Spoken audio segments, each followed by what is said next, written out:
Hello everyone, यह video quadratic equation topic का 4th video है। पिछले के 3 वीडियो में मैं क्वाड्रेटिक इक्वेशन के इंट्रोडक्शन से लेकर क्वाड्रेटिक इक्वेशन को सॉल्व करने के 3 मेथड के बारे में बताया है, और इस वीडियो में हम बात करेंगे nature of roots of the quadratic equations. तो पहले के 3 वीडियो से आप यह जान चुके होंगे कि किसी भी क्वाड्रेटिक इक्वेशंस के 2 रूट होना कंपल्सरी है, क्योंकि वो क्वाड्रेटिक होता है। और अगर कोई भी क्वाड्रेटिक इक्वेशन अपने स्टैंडर्ड फॉर्म में होगा, जैसा कि आपके सामने स्क्रीन पर दिख रहा है, तो इसको सॉल्व करने के लिए एक क्वाड्रेटिक फार्मूला भी होता है, जिसके बारे में आप पहले की वीडियो में जान चुके हैं। वो फार्मूला है ये आपके सामने। तो यहाँ पर किसी भी क्वाड्रेटिक इक्वेशन का नेचर ऑफ रूट्स फाइंड करने के लिए हमें इस फार्मूले का यूज करना पड़ेगा। पर उससे पहले आपको रेडिकैंड के बारे में पता होना जरूरी है। यह रेडिकैंड क्या होता है? रेडिकैंड स्क्वायर रूट के अंदर लिखा हुआ जो एलिमेंट आपको दिख रहा है, that is b² - 4ac is called radicand. मतलब कि किसी भी स्क्वायर रूट के अंदर जो भी एलिमेंट लिखा हो उसे हम रेडिकैंड कहते हैं। ठीक है, तो रेडिकैंड याद रखिएगा हमेशा नॉन नेगेटिव ही होना चाहिए। क्यों नॉन नेगेटिव होना चाहिए, आइए देखते हैं। इसके पहले आपको कुछ क्वेश्चन का आंसर देना पड़ेगा। क्या आप जानते हैं कि स्क्वायर रूट 4 की वैल्यू क्या होती है? डेफिनेटली जानते होंगे। स्क्वायर रूट 4 की वैल्यू होती है 2। जैसे हम जानते हैं कि 4 को 2 × 2 लिख सकते हैं। ठीक है, तो यहाँ पर आप देख सकते हैं कि 2 एक ऐसा नंबर है जो 2 बार मल्टीप्लाई होने पर 4 आया, इसलिए 4 का स्क्वायर रूट 2 होता है। तो इसी तरह से आप समझ सकते हैं कि 9 का स्क्वायर रूट क्या होगा? 3, क्योंकि 3 को 2 बार मल्टीप्लाई करने पर 9 आता है। तो हम और भी एग्जांपल्स ले सकते हैं।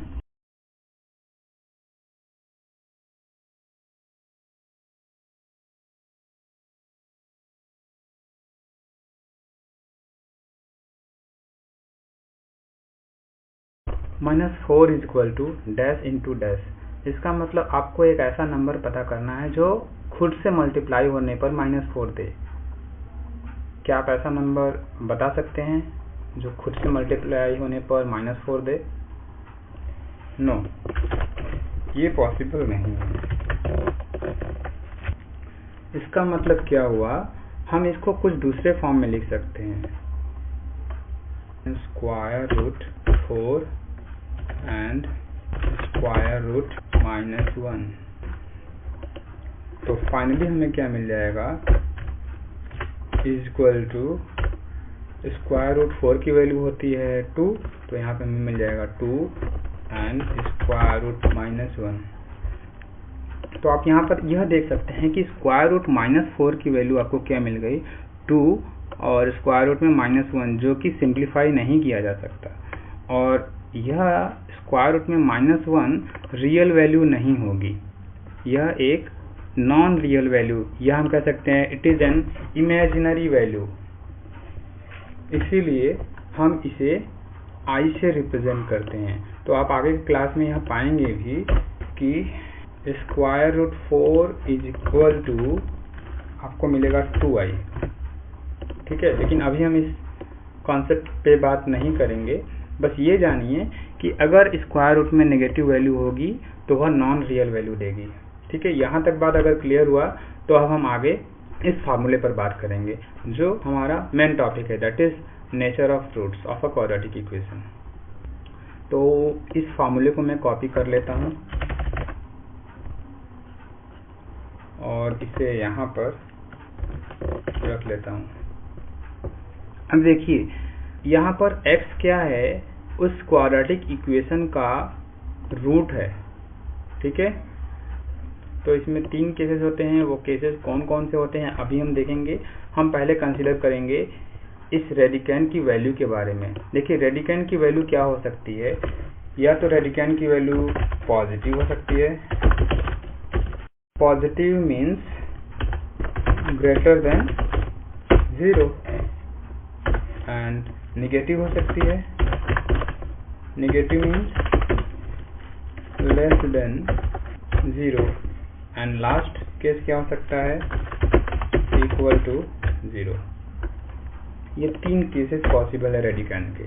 तो इन्हीं केसेस के बेस पर हमारा nature of roots of quadratic equation defined होता है।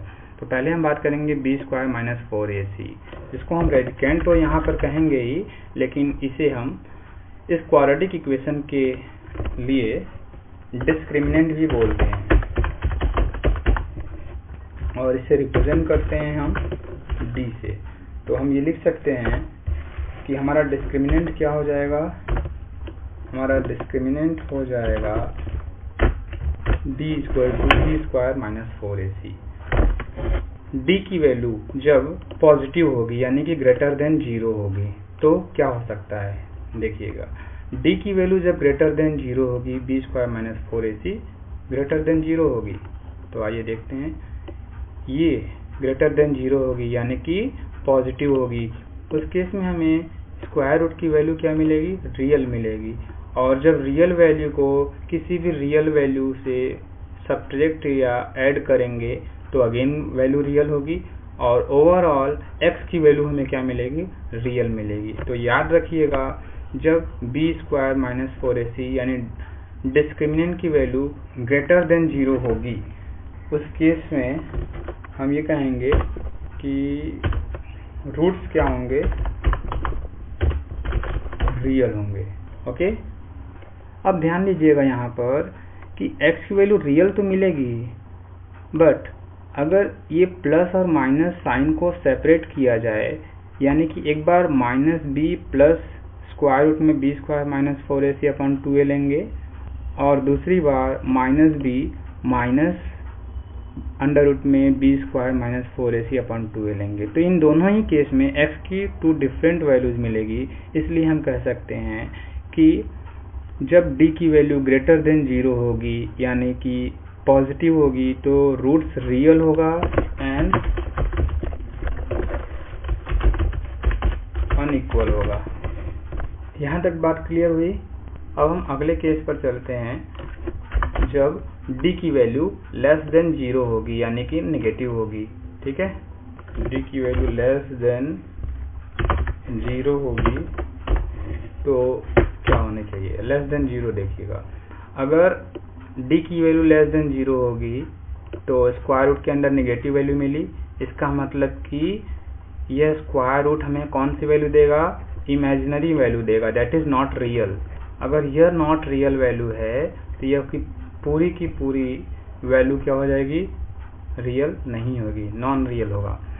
इसका मतलब कि हम ये कह सकते हैं, अगर d इज लेस देन 0 तो रूट्स क्या होंगे, रूट्स नॉन रियल होंगे।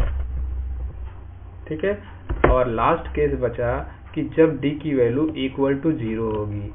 अगर d की वैल्यू इक्वल टू 0 होगी तो क्या होगा, आइए हम ये भी देख लेते हैं, d की वैल्यू इक्वल टू 0 कर देते हैं। देखिए, जब d की वैल्यू इक्वल टू 0 होगी तो फिर से हम फार्मूले में आते हैं, ये 0 हो जाएगा और जब ये 0 होगा तो स्क्वायर रूट 0 की वैल्यू 0 होगी।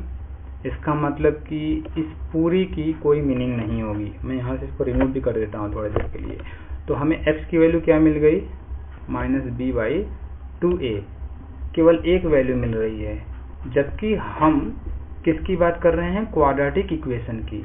तो क्वाड्रेटिक इक्वेशन के केस में आपको पहले की वीडियो से यह पता होगा कि x की 2 वैल्यू मिलना कंपलसरी है, क्योंकि यह एक क्वाड्रेटिक इक्वेशन है। तो अगर x की केवल एक वैल्यू मिल रही है, इसका मतलब क्या हुआ कि वो दोनों ही वैल्यू इक्वल होगी। और वह दोनों वैल्यू क्या होगी, तब पहली वैल्यू -b/2a एंड दूसरी वैल्यू भी -b/2a होगी। इस तरह से आपने यह देखा कि जब d की वैल्यू यानी डिस्क्रिमिनेंट अगर 0 होगा तो रूट्स क्या होंगे, रियल तो होंगे ही। ठीक है, क्योंकि यहाँ पर a एंड b दोनों ही रियल वैल्यू को इंडिकेट करते हैं, इसलिए x की दोनों ही वैल्यू रियल तो होगी ही, साथ में इक्वल भी होगा। तो हम क्या लिख सकते हैं, roots are real and equal. ये था nature of roots of a quadratic equation. एक बार फिर से हम समरी के रूप में इसे रिवाइज कर लेते हैं। ध्यान दीजिएगा, डी फॉर डिस्क्रिमिनेंट, और यहाँ पर क्वाड्रेटिक फार्मूले में जो स्क्वायर रूट के अंदर का एलिमेंट होता है वही डिस्क्रिमिनेंट होता है। इसे हम रेडिकेंड भी कहते हैं। रेडिकेंड हम यूनिवर्सल केस में कहेंगे, यानी कहीं पर भी अगर स्क्वायर रूट के अंदर कोई एलिमेंट है तो उसे हम रेडिकेंड ही बोलेंगे। लेकिन यहाँ पर स्पेशल केस में जब हम क्वाड्रेटिक इक्वेशन को स्टडी कर रहे हैं तो इसे हम डिस्क्रिमिनेंट बोलेंगे। ठीक है, तो डिस्क्रिमिनेंट की वैल्यू अगर ग्रेटर देन 0 होती है, यानी कि पॉजिटिव होती है, तो रूट्स क्या होंगे? रियल एंड अनइक्वल होंगे। और डिस्क्रिमिनेंट अगर नेगेटिव होगा तो रूट्स नॉन रियल होंगे। एंड एट लास्ट जब डिस्क्रिमिनेंट 0 होगा तो रूट्स रियल भी होंगे और इक्वल होंगे। ठीक है, तो ये था nature of roots of a quadratic equation. उम्मीद करता हूँ कि आपको नेचर ऑफ रूट्स समझ में आए होंगे, और अगर अभी भी कोई डाउट है तो आप कमेंट में अपने प्रश्न को पूछ सकते हैं। अभी के लिए बस इतना ही। Thanks for watching.